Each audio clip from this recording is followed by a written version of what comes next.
आज हम कक्षा 11वीं में लेखा शास्त्र विषय में पाठ 8 बैंक समाधान विवरण पाठ के अंतर्गत रोकड़ बही के अनुसार विकलन शेष या डेबिट शेष को आधार मानकर बैंक समाधान विवरण पत्र बनाना सीखेंगे।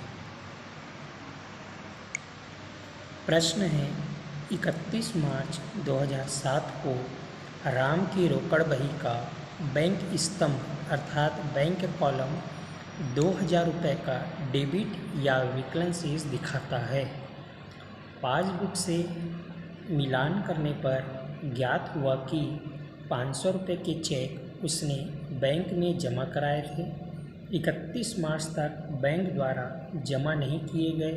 उसने 350 रुपये के चेक दिए थे जो उक्त तिथि तक बैंक में भुगतान के लिए प्रस्तुत नहीं किए गए। उसकी पासबुक में 30 रुपये ब्याज के जमा थे जिसका लेखा रोकड़ बही में नहीं हुआ था। बैंक समाधान विवरण बनाइए। अब इस प्रश्न को हल करेंगे। सबसे पहले लिखेंगे राम का बैंक समाधान विवरण 31 मार्च 2007 को समाप्त होने वाले वर्ष का। कॉलम बनाएंगे विवरण, विस्तार राशि, शुद्ध राशि। रोकड़ बही के अनुसार डेबिट या विकलन शेष राशि कॉलम में लिखेंगे। शुद्ध राशि में 2000 जोड़िए या प्लस का चिन्ह लगाएंगे। पहला, जो चेक निर्गमित किए गए भुगतान के लिए प्रस्तुत नहीं किए 350। दूसरा, बैंक द्वारा ब्याज देय जिसका लेखा रोकड़ बही में नहीं किया 30 रुपये। ये दोनों राशि को हम जोड़ेंगे 350 और 30 रुपये तो होगा टोटल 380। अब 2000 में 380 रुपये को जोड़ेंगे तो टोटल आएगा 2380 रुपये। उसके बाद अगला हेडिंग देंगे घटाइए या माइनस का चिन्ह लगाएंगे। इसमें पहला आएगा जो चेक बैंक में जमा कराए गए अभी तक जमा नहीं किए गए 500 रुपये।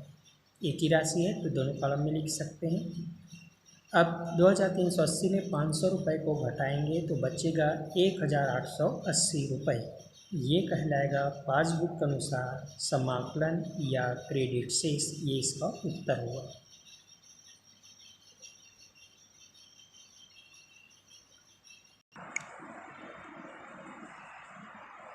इसी प्रकार एक और प्रश्न देखते हैं। 31 दिसंबर 2006 को रोकड़ बही के अनुसार नामे या विकलन शेष 9500 रुपये था। निम्नांकित व्यवहारों के आधार पर बैंक समाधान विवरण तैयार कीजिए।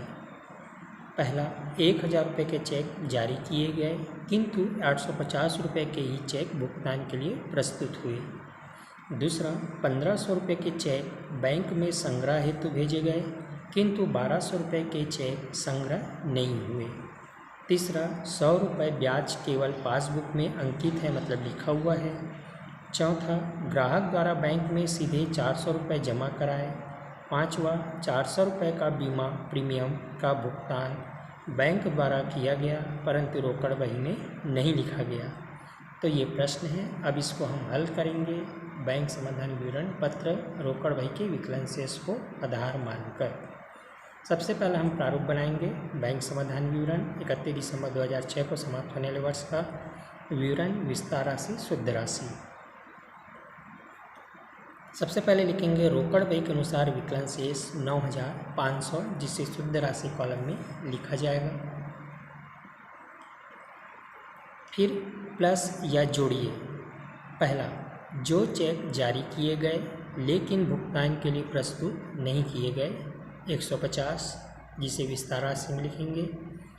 दूसरा, बैंक द्वारा दिया गया ब्याज जिसका लेखा रोकड़ बही में नहीं किया 100 रुपये। तीसरा, ग्राहक द्वारा सीधे बैंक में जमा किया जिसका लेखा रोकड़ बही में नहीं किया 400 रुपये। अब ये तीनों राशि को जोड़ेंगे 150, 100 और 400 तो टोटल होगा 650। 9500 में 650 को जोड़ेंगे तो टोटल होगा 10,150। फिर अगला हेडिंग देंगे घटाइए या माइनस का चिन्ह लगाएंगे। पहला, चेक संग्रह के लिए भेजे किंतु संग्रह नहीं हुए 1200। दूसरा, बीमा प्रीमियम का भुगतान बैंक द्वारा किया गया परंतु रोकड़ बही में नहीं किया गया 400। 1200 400 होगा 1600 रुपये। अब 10,150 में 1600 को घटाएंगे तो शेष बचेगा 8,550। ये कहलाएगा पासबुक के अनुसार क्रेडिट या समाकलन शेष। तो इस प्रकार से ये सवाल हल हुआ।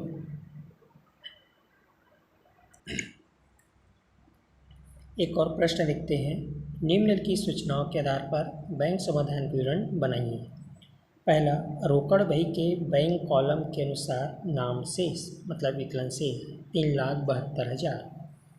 दूसरा, लेनदारों को चेक जारी किया लेकिन अभी तक बैंक में भुगतान के लिए प्रस्तुत नहीं हुए 72,000। तीसरा, बैंक में लाभांश प्राप्त किया लेकिन रोकड़ बही में प्रविष्टि नहीं हुई 5,000।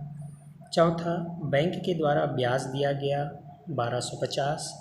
पाँचवा, चेक जो बैंक में संग्रह के लिए जमा किया लेकिन बैंक के द्वारा संग्रह नहीं हुआ 15,400। छठवां, बैंक प्रभार 200 या बैंक पे। सातवां, बैंक में जमा किया गया चेक अनादृत हो गया था पर कोई सूचना नहीं मिली 320। आठवां, बैंक ने गृह कर दिया पर इस संबंध में बैंक से कोई सूचना नहीं मिली 350। ये प्रश्न है जिसको हम बैंक समाधान विवरण पत्र तैयार करेंगे रोकड़ बही के विकलन शेष को आधार मानकर। यहाँ पर हल किया हुआ है। हेडिंग देंगे बैंक समाधान विवरण, कॉलम बनाएंगे विवरण विस्तार राशि शुद्ध राशि।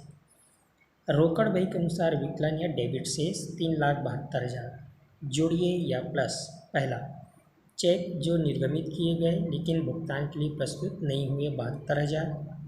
दूसरा, बैंक ने लाभांश प्राप्त किया लेकिन इसका लेखा रोकड़ बही में नहीं किया 5,000।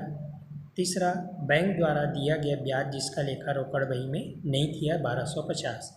हमने उन व्यवहारों को जोड़ा है जो पासबुक में लिखा गया है किंतु रोकड़ बही में नहीं लिखा गया है। तीनों का टोटल होगा 78,250। 3,72,000 में 78,250 को माइनस करेंगे तो होगा 4,50,250। जोड़ेंगे 3,72,000 में 78,250 को हम जोड़ेंगे प्लस करेंगे तो टोटल होगा 4,50,250। फिर अगला हेडिंग देंगे माइनस या घटाइए। पहला, चेक को बैंक में संग्रह के लिए जमा किया लेकिन बैंक के द्वारा संग्रह नहीं हुआ 15,400। दूसरा, बैंक प्रभार जिसका लेखा रोकड़ बही में नहीं किया 200। तीसरा, बैंक में जमा किया गया चेक अनादृत हो गया था पर कोई सूचना नहीं मिली 320। अगला है चौथा, बैंक ने गृह कर मतलब मकान कर दिया इस संबंध में बैंक से कोई सूचना नहीं मिली 350। ये चारों राशि का योग होगा 16,270। अब इसको हम घटाएंगे 4,50,250 में से तो शेष बचेगा 4,33,980। ये कहलाएगा पासबुक के अनुसार समाकलन शेष। ये पासबुक होगा।